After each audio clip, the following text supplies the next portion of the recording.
Sir ఈరోజు గంగా చాట్‌కి సంబంధించి ఎటువంటి ప్రణాళిక ఏర్పాటు చేస్తున్నారు? ఏదైనా గొడవలు జరిగినా కూడా పూర్తి స్థాయిలో ఎటువంటి సూచనలు ఇస్తారు? ఈరోజు గంగ జాతర చాటింగ్ సందర్భంగా సుమారు 70 మంది పోలీసులతో డి పలమనేరు డీఎస్పీ గారి ఆధ్వర్యంలో బందోబస్తు చేస్తున్నాం. అది నైట్ 7 నుంచి మార్నింగ్ 5 వరకు కంటిన్యూగా ఆ బందోబస్తు నడుస్తది. ఈ పబ్లిక్ కూడా అందరికీ తెలియజేసేదేమంటే, ఈ పండగ సందర్భంగా శాంతియుతంగా, భక్తిభావంతో ఈ పండగ జరుపుకోవాలని చెప్పి కోరుకుంటున్నాం.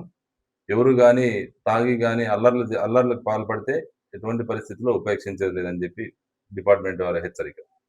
సార్ ముందస్తు ప్రణాళికకు సంబంధించి ఏదైనా ఐడెంటిఫికేషన్ చేశారా సార్? గొడవ జరిగే ప్లేసులు గాని? దీంట్లో కొంతమందిని గుర్తించినాము. గుర్తించి సుమారు 23 మందిని ఆల్రెడీ బైండ్ ఓవర్ కూడా చేయడం జరిగింది.